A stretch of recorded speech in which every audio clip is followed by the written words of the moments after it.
Hello students, I am Manisha. Welcome to my YouTube channel Inter Artcom Classes. आज मैं sociology भाग 1 से chapter 3 सामाजिक संस्थाएं, निरंतरता एवं परिवर्तन और चैप्टर 4 बाजार एक सामाजिक संस्था के रूप में से मोस्ट इम्पॉर्टेंट ऑब्जेक्टिव क्वेश्चन बताने जा रही हूँ। तो पहले हम लोग चैप्टर 3 के फर्स्ट ऑब्जेक्टिव क्वेश्चन को जानते हैं। तो हमारा पहला क्वेश्चन है, निम्नलिखित में से कौन सी एक विशेषता संयुक्त परिवार से संबंधित नहीं है। निम्नलिखित में से कौन सी एक विशेषता संयुक्त परिवार से संबंधित नहीं है। इसके 4 ऑप्शन हैं। ऑप्शन ए सामान्य निवास, ऑप्शन बी सामान्य रसोई, ऑप्शन सी सामान्य कुशलता, ऑप्शन डी बड़ा आकार। तो इसका राइट आंसर है ऑप्शन नंबर सी सामान्य कुशलता। क्वेश्चन सेकंड है, निम्नांकित में से किस एक लेखक ने संयुक्त परिवार के 2 वर्तमान प्रकारों अर्थात प्रक्रियात्मक संयुक्त परिवार एवं सीमांत संयुक्त परिवार का उल्लेख किया है। Option A I P. Desai, option B K M. Panikkar, option C K M. Kapadia, option D G S. Ghurye. इसका राइट आंसर है ऑप्शन ए आई.पी. देसाई। अगला क्वेश्चन है क्वेश्चन नंबर 3। जो व्यक्ति हमारे प्राथमिक नातेदार के द्वितीयक संबंधी होते हैं उन्हें हम अपना किस तरह का नातेदार कहेंगे। प्राथमिक नातेदार, द्वितीयक नातेदार, तृतीयक नातेदार या चतुर्थ नातेदार। इसका करेक्ट आंसर है ऑप्शन सी तृतीयक नातेदार। अगला क्वेश्चन है क्वेश्चन नंबर 4। जब किसी व्यक्ति द्वारा अपने दादा, नाना और ससुर को एक ही शब्द से संबोधित किया जाता है तब ऐसी नातेदारी शब्दावली को क्या कहा जाता है। वर्गीकृत शब्दावली, वर्णात्मक शब्दावली, प्राथमिक शब्दावली या द्वितीयक शब्दावली। तो इसका करेक्ट आंसर है ऑप्शन बी वर्णात्मक शब्दावली। अगला क्वेश्चन है क्वेश्चन नंबर 5। भारत में नातेदारी व्यवस्था के अध्ययन में प्रमुख योगदान किसने किया। भारत में नातेदारी व्यवस्था के अध्ययन में प्रमुख योगदान किसने किया। Option A M Srinivas, option B MC. Dubey, option C Yogendra Singh, option D Irawati Karve. इसका राइट आंसर है ऑप्शन डी इरावती कर्वे। अगला क्वेश्चन है क्वेश्चन 6। जाति एक बंद वर्ग है, यह किसने कहा। जाति एक बंद वर्ग है, यह किसने कहा। डी.एन. मजुमदार ने, जो एच. हटन ने, एन. के. दत्ता ने, एस.बी. केतकर ने। इसका राइट आंसर है ऑप्शन ए डी.एन. मजुमदार ने। जाति एक बंद वर्ग है, डी.एन. मजुमदार ने कहा था। अगला क्वेश्चन है क्वेश्चन नंबर 7।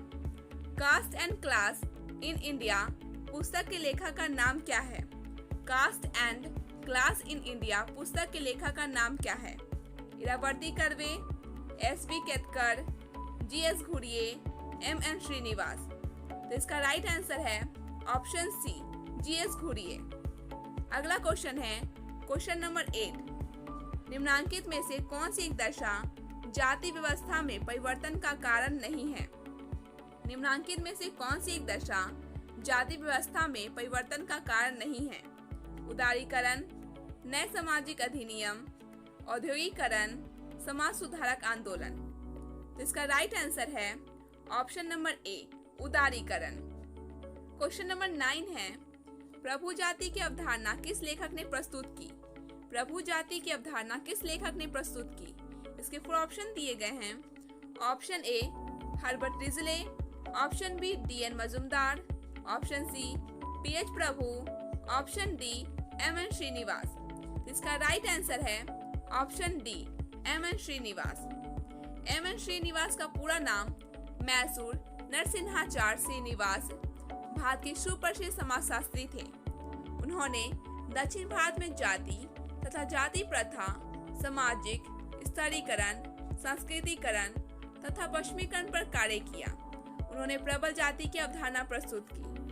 अगला क्वेश्चन है क्वेश्चन नंबर 10। निम्नांकित में से जनजाति को किस तरह का समुदाय माना जाता है। ऑप्शन ए बहिर्विवाही समुदाय, ऑप्शन बी क्षेत्रीय समुदाय, ऑप्शन सी परंपरागत समुदाय, ऑप्शन डी पिछड़ा समुदाय। तो इसका राइट आंसर है ऑप्शन बी, क्षेत्रीय समुदाय।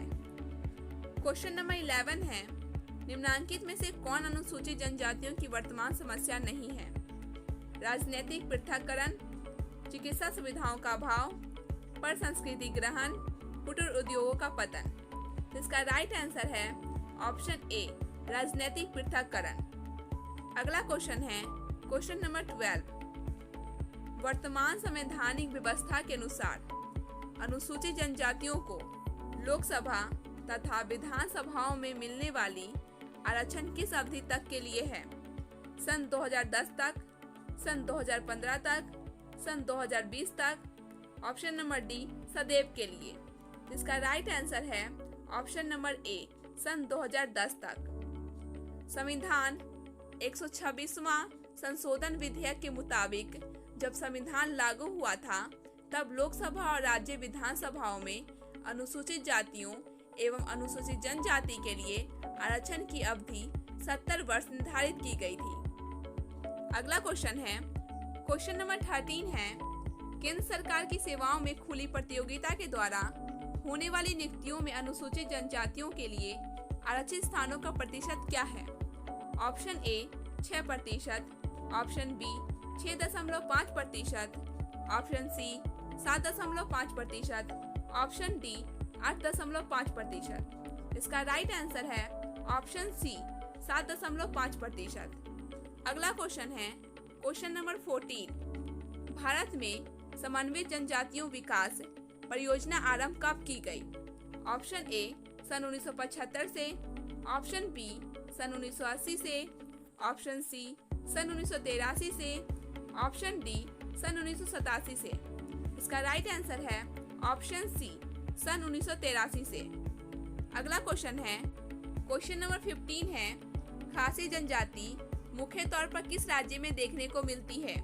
Option A Arunachal, option B Assam, option C Meghalaya, option D Manipur. इसका राइट आंसर है ऑप्शन सी, मेघालय। खासी या खासिया या खासा एक जनजाति है जो भारत के मेघालय, असम तथा बांग्लादेश के कुछ क्षेत्रों में निवास करते हैं। यह खासी तथा जंतिया की पहाड़ियों में रहने वाली एक मातृत्व कुलमूलक जनजाति है। इनका रंग काला मिश्रित पीला, नाक चपटी, मुंह चौड़ा तथा सुरग होता है। यह लोग हिष्ट-पुष्ट और स्वभावतः परिश्रमी होते हैं। अब हम लोग चैप्टर 4 के बाजार एक सामाजिक संस्था के रूप में के ऑब्जेक्टिव क्वेश्चन को जानते हैं। क्वेश्चन फर्स्ट है, समाजशास्त्रीय संदर्भ में बाजार क्या है? समाजशास्त्रीय संदर्भ में बाजार क्या है? ऑप्शन ए एक संस्था, ऑप्शन बी आर्थिक क्रियाओं का स्थान, ऑप्शन सी प्रतिस्पर्धा का केंद्र, ऑप्शन डी विक्रय की व्यवस्था। इसका राइट आंसर है ऑप्शन सी प्रतिस्पर्धा का केंद्र। समाजशास्त्रीय संदर्भ में बाजार एक प्रतिस्पर्धा का केंद्र है। अगला क्वेश्चन है क्वेश्चन नंबर 2, बाजार में किसी वस्तु की कीमत का निर्धारण करने का मुख्य आधार क्या है? ऑप्शन ए प्रतिस्पर्धा, ऑप्शन बी वस्तु की मांग व पूर्ति, ऑप्शन सी वस्तु की गुणवत्ता, ऑप्शन डी सेवाओं का मूल्य। इसका राइट आंसर है ऑप्शन बी वस्तु की मांग की पूर्ति। किसी वस्तु के उत्पादक उसकी जितनी मात्रा एक निर्धारित मूल्य पर बाजार में बेचना चाहते हैं उसे वस्तु की बाजार में आपूर्ति कहते हैं। जब बाजार में कोई वस्तु आती है तो उसके मांग और उसकी आपूर्ति में संबंध स्थापित होता है और मूल्य का निर्धारण होता है। अगला क्वेश्चन है क्वेश्चन 3, निम्नलिखित में से कौन सा एक तत्व बाजार प्रणाली के लिए आवश्यक नहीं है? ऑप्शन ए विनिमय के लिए वस्तुएं, ऑप्शन बी आर्थिक क्रियाओं से संबंधित शर्तें, ऑप्शन सी व्यवसायों की बहुलता, ऑप्शन डी परिवहन के विकसित साधन। इसका करेक्ट आंसर है ऑप्शन डी परिवहन के विकसित साधन। क्वेश्चन नंबर 4 है, जब किसी वस्तु के उत्पादक और सेवा देने वाले लोगों के बीच प्रभुत्व तथा अधीनता के संबंध स्थापित होते हैं तब इससे संबंधित बाजार को क्या कहा जाता है? इसके 4 ऑप्शन दिए गए हैं। ऑप्शन ए औद्योगिक बाजार, ऑप्शन बी अपूर्ण बाजार, ऑप्शन सी ग्रामीण बाजार, ऑप्शन डी आदिम बाजार। तो इसका करेक्ट आंसर है ऑप्शन सी, ग्रामीण बाजार। अगला क्वेश्चन है क्वेश्चन नंबर 5। भारत में परंपरागत बाजार व्यवस्था निम्नलिखित में से किससे प्रभावित थी? भारत में परंपरागत बाजार व्यवस्था निम्नलिखित में से किससे प्रभावित थी? ऑप्शन ए, ग्राम पंचायत व्यवस्था से, ऑप्शन बी, जाति पंचायत व्यवस्था, ऑप्शन सी, जाति व्यवस्था, ऑप्शन डी, वर्ग व्यवस्था। तो इसका राइट आंसर है ऑप्शन सी, जाति व्यवस्था। भारत में परंपरागत बाजार व्यवस्था निम्नलिखित में से जाति व्यवस्था से प्रभावित थी।